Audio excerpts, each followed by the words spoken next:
আসসালামু আলাইকুম। সংবাদে আপনাদের সবাইকে স্বাগত জানাচ্ছি। আমি ফিরোজ তোহা। শুরুতেই আরবে কেবলস সংবাদ শিরোনাম জানিয়ে দেব এই মুহূর্তে হাতে পাওয়া সর্বশেষ গুরুত্বপূর্ণ আপডেট বাংলার সংবাদ। শুরুতেই থাকছে, বাংলায় একটি প্রবাদ আছে, ঢেকি স্বর্গে গেলেও ধান বানে। আওয়ামী লীগের পালিয়ে যাওয়া নেতাদের বেলায় ঠিক সেরকমটাই হয়েছে। ইতিমধ্যেই চাঞ্চল্যকর একটি সংবাদ আমাদের হাতে এসে পৌঁছেছে। জানা গেছে, ভারতে ধর্ষণের দায়ে আওয়ামী লীগের 4 নেতা গ্রেপ্তার হয়েছে। ভারতের মেঘালয়ের রাজধানী শিলংয়ের একটি আবাসিক হোটেলে ধর্ষণের অভিযোগে আওয়ামী লীগের 4 নেতাকে গ্রেপ্তার করেছে সেখানকার পুলিশ। রোববার কলকাতার নিউ টাউনের বিধাননগরে কমিশনারেটের পুলিশ এবং শিলং পুলিশ যৌথভাবে অভিযান চালিয়ে বাংলাদেশ থেকে পালিয়ে যাওয়া ওই 4 নেতাকে গ্রেপ্তার করে। প্রিয় দর্শক, ওই 4 নেতাকে ছাড়ানোর জন্য তদবিরও করেছিলেন বাংলাদেশ থেকে পালিয়ে যাওয়া বড় এক রাজনৈতিক, যার নাম জাহাঙ্গীর কবির নানক। কিন্তু তার সুপারিশে কাজ হয়নি। অতঃপর ভারত পুলিশ তাদের 4 জনকে গ্রেপ্তার করেছে। এ বিষয়ে থাকছে একটি বিস্তারিত আলোচনার সঙ্গে থাকুন। এবারে জানাবো, সাবেক ডিবি প্রধান হারুনের রিসোর্টে এনবিআরের অভিযান, নথিপত্র জব্দ। কিশোরগঞ্জের মিঠামইনে সাবেক ডিবি প্রধান মোহাম্মদ হারুন আর রশিদের মালিকানাধীন প্রেসিডেন্ট রিসোর্টে অভিযান চালিয়েছে জাতীয় রাজস্ব বোর্ডের সেন্ট্রাল ইন্টেলিজেন্স ইউনিট। সোমবার দুপুর থেকে বিকাল পর্যন্ত সেখানে অভিযান পরিচালনা করা হয়। জানাবো, শেখ হাসিনার ব্যাপারে বিক্রম মিশ্রির কাছে আপত্তি জানালেন প্রধান উপদেষ্টা। প্রধানমন্ত্রীর পদ থেকে ক্ষমতাচ্যুত হবার পর শেখ হাসিনা ভারতে বসে বক্তব্য দেওয়ার ব্যাপারে আপত্তি জানালেন অন্তর্বর্তী সরকারের প্রধান উপদেষ্টা ড মোহাম্মদ ইউনূস। সোমবার রাষ্ট্রীয় অতিথি ভবন যমুনায় ঢাকায় সফররত ভারতের পররাষ্ট্র সচিব বিক্রম মিশ্রির সঙ্গে বৈঠকে তিনি একথা বলেন। এদিকে লন্ডনে ভার্চুয়ালি হাসিনার সমাবেশে পতিত দোসররা। যুক্তরাজ্যের লন্ডনে পতিত স্বৈরাচার এবং আন্তর্জাতিক আদালতে গণহত্যায় অভিযুক্ত সাবেক প্রধানমন্ত্রী শেখ হাসিনার এক ভার্চুয়াল সভা অনুষ্ঠিত হয়েছে। সেই সমাবেশে দর্শক সারিতে ক্ষমতাচ্যুত আওয়ামী লীগের কয়েকজন মন্ত্রী, প্রতিমন্ত্রী, সংসদ সদস্যকে দেখা গেছে। সেখানে সাবেক এক মন্ত্রিপরিষদ সচিবকেও দেখা গেছে। এবারে থাকছে, অনেকটা প্রস্তুতি পর্ব চলছে আমার, বললেন মুশফিকুল ফজল আনসারী। রাষ্ট্রদূত হিসেবে দায়িত্ব নিতে অনেকটা প্রস্তুতি পর্ব চলছে আমার। এর মধ্যে পররাষ্ট্র মন্ত্রণালয়ের বিভিন্ন পর্যায়ের কর্মকর্তাদের সঙ্গে কাজসহ সংশ্লিষ্ট নানান বিষয়ে মতের আদান প্রদান হচ্ছে। অনেকের অভিজ্ঞতা, পেশাদারিত্ব এবং ইন্টেলেক্ট মুগ্ধ করবার মতো। এবং সর্বশেষ জানাবো আন্তর্জাতিক সংবাদ। সিরিয়ায় ইসরায়েলের ভূমি দখলের নিন্দায় কাতার, সৌদি এবং ইরাক। অধিকৃত গোলান মালভূমির কাছে সিরিয়ার ভূমি ইসরায়েলের দখল করবার তীব্র নিন্দা করছে কাতার, ইরাক এবং সৌদি আরব। সিরিয়া জুড়ে ইসরায়েলের বিমান হামলা অব্যাহত রাখার মাধ্যমেই ইসরায়েলি সামরিক বাহিনী বিপজ্জনকভাবে সিরিয়ার ভূমি দখল করে যাচ্ছে। এতক্ষণ শিরোনাম শুনছিলেন, এবার বিস্তারিত। প্রিয় দর্শক, আপনি যদি এই চ্যানেলে নতুন হয়ে থাকেন, ভিডিওটি দেখতে দেখতে চ্যানেলটি সাবস্ক্রাইব করে আমাদের সঙ্গে থাকুন। আর এই ভিডিও সম্পর্কে আপনি আপনার মূল্যবান মতামতটি কমেন্ট বক্সে জানিয়ে দিন। আর হ্যাঁ প্রিয় দর্শক, জানিয়ে দিন ভিডিওটি কোথা থেকে দেখছেন। ভারতে ধর্ষণের দায়ে আওয়ামী লীগের 4 নেতা গ্রেপ্তার। ভারতের মেঘালয়ের রাজধানী শিলংয়ে একটি আবাসিক হোটেলে ধর্ষণের অভিযোগে বাংলাদেশ আওয়ামী লীগের 4 নেতাকে গ্রেপ্তার করেছে পুলিশ। রোববার কলকাতার ইউনাইটেড বিধাননগরে কমিশনারেটের পুলিশ এবং শিলং পুলিশ যৌথভাবে অভিযান চালিয়ে তাদের গ্রেপ্তার করে। পুলিশ সূত্রে জানা যায়, আওয়ামী লীগের 6 নেতা সিলেট থেকে পালিয়ে শিলংয়ে অবস্থান করবার সময় তাদের হোটেলেই ধর্ষণের ঘটনা ঘটে।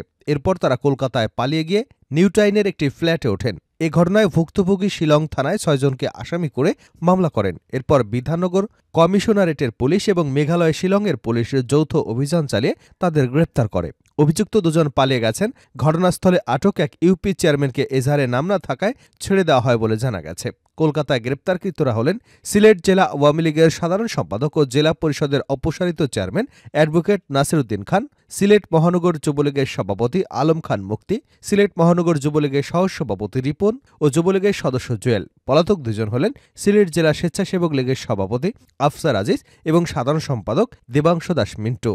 রোববার সাপ্তাহিক ছুটির দিনে বারাসাতের স্পেশাল ক্রিমিনাল কোর্টে তাদের তোলা হয়, কিন্তু বিচারক উপস্থিত ছিলেন না। এ সময় ভারতীয় আইন অনুযায়ী 24 ঘণ্টার মধ্যে শিলংয়ের স্থানীয় আদালতে অপরাধীদের হাজির করা হবে এমন আশ্বাসে ট্রানজিট রিমান্ড না নিয়েই তাদের মেঘালয়ের শিলং নিয়ে যায় মেঘালয় পুলিশ। এদিন কলকাতার এক ফ্লাইট থেকে নাসির, মুক্তি এবং রিপন ও জুয়েল ছাড়াও সুনামগঞ্জের এক ইউপি চেয়ারম্যান, ইউনিয়ন পরিষদকে গ্রেপ্তার করেছিল পুলিশ। পরে সেখানে অবস্থানরত আওয়ামী লীগের প্রেসিডেন্ট সদস্য জাহাঙ্গীর কবির নানক এবং কেন্দ্রীয় সাংগঠনিক সম্পাদক শফিউল আলম চৌধুরী নাদেল তাদের ছাড়াতে তদবির শুরু করেন। এরপর মামলার এজাহারে নাম না থাকায় ওই ইউপি চেয়ারম্যানকে ছেড়ে দেওয়া হয়। কলকাতায় অবস্থানকারী সিলেট আওয়ামী লীগের একাধিক দলীয় নেতা এ ঘটনার সত্যতা নিশ্চিত করেছেন। সাবেক ডিবি প্রধান হারুনের প্রেসিডেন্ট রিসোর্টে এনবিআরের অভিযান নথিপত্র জব্দ। কিশোরগঞ্জের মিঠামইনে সাবেক ডিবি প্রধান মোহাম্মদ হারুনা রশিদের মালিকানাধীন প্রেসিডেন্টের রিসোর্টে অভিযান চালিয়েছে জাতীয় রাজস্ব বোর্ডের সেন্ট্রাল ইন্টেলিজেন্স ইউনিট। সোমবার দুপুর থেকে বিকাল পর্যন্ত সেখানে এই অভিযান পরিচালনা করা হয়। অভিযানে উপস্থিত ছিলেন এনবিআরের উপপরিচালক তাসনিম আলম, মিঠামইন উপজেলা নির্বাহী কর্মকর্তা খান মোহাম্মদ আব্দুল আল মামুন, মিঠামইন থানার ভারপ্রাপ্ত কর্মকর্তা শফিল আলম সহ অন্যান্যরা। সংশ্লিষ্ট সূত্রে জানা গেছে, সোমবার দুপুর থেকে বিকাল পর্যন্ত প্রেসিডেন্ট রিসোর্ট অ্যান্ড এগ্রো লিমিটেডে অভিযান পরিচালনা করে জাতীয় রাজস্ব বোর্ডের সেন্ট্রাল ইন্টেলিজেন্স ইউনিট। সেন্ট্রাল ইন্টেলিজেন্সের সেলের পরিচালক সাদ সুলতানা চৌধুরীর নেতৃত্বে ৮ সদস্যের টিম ওই রিসোর্ট থেকে বিনিয়োগের নথি, আয়ব্যয়ের যাবতীয় হিসাবপত্র এবং কম্পিউটারের হার্ডডিস্ক ও যাবতীয় নথিপত্র জব্দ করে। অভিযানকালে সেখানে কর্মচারীদের উপস্থিতি পাওয়া গেলেও মালিকপক্ষের কাউকে পাওয়া যায়নি। কাগজপত্রে ঢাকা মহানগর গোয়েন্দা পুলিশের সাবেক প্রধান হারুনা রশিদের মালিকানায় না থাকলেও প্রকৃত মালিক তিনি। তবে রিসোর্টটি তার ভাই এবং স্ত্রী পরিচালনার দায়িত্ব পালন করছেন।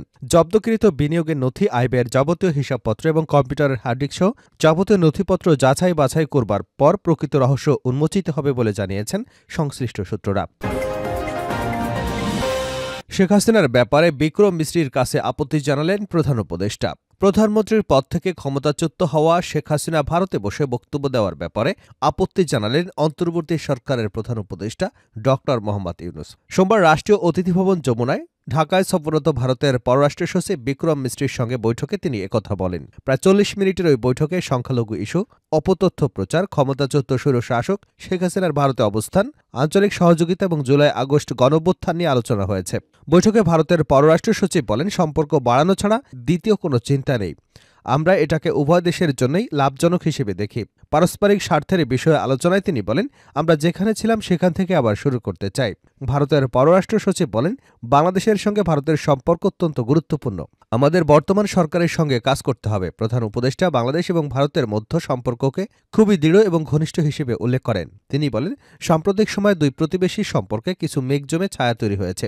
এই কালো মেঘ মুছে ফেলতে ভারতের সাহায্য চেয়েছেন ড মোহাম্মদ ইউনূস। আলোচনায় প্রধান ভারতের অবস্থানরত ক্ষমতাচ্যুত প্রধানমন্ত্রী শেখ হাসিনার প্রসঙ্গ উঠে আসে। বিগত ১৫ বছরের নির্মম এবং দুর্নীতিগ্রস্ত স্বৈরশাসনের বর্ণনা করে ভারতের পররাষ্ট্র সচিবকে প্রধান উপদেষ্টা বলেন, আমাদের লোকজন উদ্বিগ্ন, কারণ তিনি ভারতে বসে বিভিন্ন ধরনের বক্তব্য দিচ্ছেন। এটা উত্তেজনা সৃষ্টি করছে। বিক্রম মিস্ত্রি বলেন, জুলাই আগস্টের গণঅভ্যুত্থানের সময় প্রায় প্রতি ঘণ্টায় তিনি বাংলাদেশের ঘটনাবলী পর্যবেক্ষণ করেছেন। প্রধান উপদেষ্টা জুলাই আগস্টের গণঅভ্যুত্থানের মাধ্যমে শিক্ষার্থী, শ্রমিক জনতা কিভাবে এক হয়ে হাসিনার দুর্নীতিগ্রস্ত শাসন আমলের অবসান ঘটিয়েছে তার বিস্তারিত বর্ণনা দেন। তিনি বলেন, আমাদের কাজ হল তরুণদের স্বপ্নকে বাঁচিয়ে রাখা। এটি একটি নতুন বাংলাদেশ। এ সময় অন্তর্বর্তী সরকারের যেসব সংস্কার উদ্যোগ নিয়েছে সেসবের সংক্ষিপ্ত রূপরেখা তুলে ধরেন প্রধান উপদেষ্টা। বিক্রম মিস্ত্রি বলেন, অধ্যাপক ইউনূস প্রধান উপদেষ্টা হিসেবে দায়িত্ব নেবার পর যে সকল বিদেশি নেতা তাদেরকে অভ্যর্থনা জানিয়েছিলেন তাদের মধ্যে ভারতের প্রধানমন্ত্রী নরেন্দ্র মোদীও সামনের সারিতে আছেন। ভারত বাংলাদেশ সম্পর্ক নিয়ে গণমাধ্যমে ন্যারেটিভ এবং ভারত সরকারের ধারণা ভিন্ন উল্লেখ করে তিনি বলেন, আমরা আপনার সাফল্য কামনা করি। বাংলাদেশের একটি বিশেষ রাজনৈতিক দলের সঙ্গে ভারতের সম্পর্ক রয়েছে এমন ধারণা ভুল উল্লেখ করে বিক্রম মিস্ত্রি বলেন, বাংলাদেশের সঙ্গে ভারতের সম্পর্ক কোনো নির্দিষ্ট দলের সঙ্গে নয়, বরং সকলের সঙ্গে। বৈঠকে অধ্যাপক ইউনূস বন্যা, পানি এবং ব্যবস্থাপনা সংশ্লিষ্ট দ্বিপাক্ষীয় সহযোগিতা ও সার্ককে পুনরুজ্জীবিত করবার জন্য ভারতকে তার উদ্যোগে সাড়া দেওয়ার আহ্বান জানান। প্রধান উপদেষ্টা বলেন, আমরা আমাদের সবার জন্য একটি সমৃদ্ধ নতুন ভবিষ্যৎ গড়তে চাই। বিক্রম মিস্ত্রি বলেন, ভারত সার্কের সঙ্গে কাজ অব্যাহত রেখেছে, যদিও কিছু বাধা রয়েছে।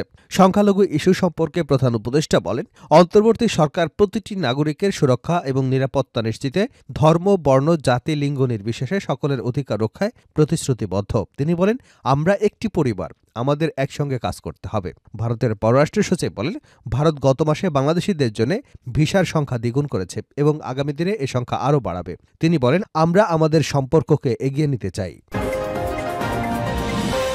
সিরিয়ায় ইসরায়েলের ভূমি দখলে নিন্দা কাতার, সৌদি এবং ইরাকের। অধিকৃত গোলান মালভূমির কাছে সিরিয়ার ভূমি ইসরায়েল দখল করায় তীব্র নিন্দা জানিয়েছে কাতার, ইরাক এবং সৌদি আরব। সিরিয়া জুড়ে ইসরায়েলের বিমান হামলা অব্যাহত থাকার মধ্যে ইসরায়েলি সামরিক বাহিনী বিপজ্জনকভাবে সিরিয়ার ভূমি দখল করে যাচ্ছে। কাতারের পররাষ্ট্র মন্ত্রণালয় সোমবার জানায়, দোহা মনে করে ইসরায়েলি অনুপ্রবেশ একটি বিপজ্জনক ঘটনা এবং সিরিয়ার সার্বভৌমত্ব এবং ঐক্যের উপর নির্লজ্জ আক্রমণ এবং সেই সাথে আন্তর্জাতিক আইনের ভয়াবহ লঙ্ঘন। কাতার আরও জানায়, ইসরায়েলের সিরিয়ার ভূমি দখল এই অঞ্চলকে আরও সহিংসতা এবং উত্তেজনার দিকে ঠেলে দেবে। গত রোববার বাশার আল আসাদ সরকার পতনের পরই সিরিয়ার উপর হামলা শুরু করে ইসরায়েল। সৌদি আরবও সোমবার ইসরায়েলি পদক্ষেপের তীব্র সমালোচনা করে। তারা জানায় ইসরায়েল অব্যাহতভাবে আন্তর্জাতিক আইনে লঙ্ঘন করে যাচ্ছে, সিরিয়ার নিরাপত্তা, স্থিতিশীলতা, ভূখণ্ডগত অখণ্ডতা পুনঃপ্রতিষ্ঠার সম্ভাবনাকে নস্যাৎ করে দিচ্ছে। সৌদি আরবের পররাষ্ট্র মন্ত্রণালয়ের ইসরায়েলি অভিযানের নিন্দা করবার জন্য আন্তর্জাতিক সম্প্রদায়ের প্রতি আহ্বান জানায়। একই সাথে জোর দিয়ে জানায় যে গোলান মালভূমি হল অধিকৃত আরব ভূখণ্ড। ইরাকও একই বক্তব্য রাখে। তারা জানায় ইসরায়েল আন্তর্জাতিক আইনের ভয়াবহ লঙ্ঘন করেছে। সিরিয়ার সার্বভৌমত্ব অখণ্ডতা বজায় রাখার উপর গুরুত্ব আরোপ করে ইরাক। উল্লেখ্য, রোববার ইসরায়েল দ্রুততার সাথে সিরিয়া নিয়ন্ত্রিত এলাকাকে বিচ্ছিন্নকারী বাফার জোন দখল করে নেয়। সেই সঙ্গে ওই কৌশলগত এলাকার কাছে অবস্থিত ৫টি গ্রামে বসবাসরত সিরিয়াদের তাদের বাড়িতে অবস্থানের নির্দেশনা দেয়। ইসরায়েল ১৯৬৭ সালে গোলান মালভূমির বেশিরভাগ এলাকা দখল করে নেয়। ১৯৮১ সালে পুরো এলাকা নিজের বলে ঘোষণা করে। ১৯৭৪ সালে সিরিয়ার সাথে যুদ্ধবিরতির পর এই বাফার জোনে প্রতিষ্ঠিত হয়েছিল। ইসরায়েলি প্রধানমন্ত্রী বেঞ্জামিন নেতানিয়াহু বাশার আল আসাদের পতনের পরপরই তিনি বাফার জোনটি দখল করবার জন্য ইসরায়েলি বাহিনীকে নির্দেশনা দিয়েছিল। সোমবার সাংবাদিকদের সঙ্গে আলোচনার সময় নেতানিয়াহু বলেন, অধিকৃত গোলান মালভূমি চিরদিনের জন্য ইসরায়েলের কাছেই থাকবে। নবনির্বাচিত মার্কিন প্রেসিডেন্ট ডোনাল্ড ট্রাম্পের প্রথম মেয়াদে ওই এলাকার উপর ইসরায়েলের দাবিকে স্বীকৃতি দেওয়ার জন্য নেতানিয়াহুকে ধন্যবাদ জানান।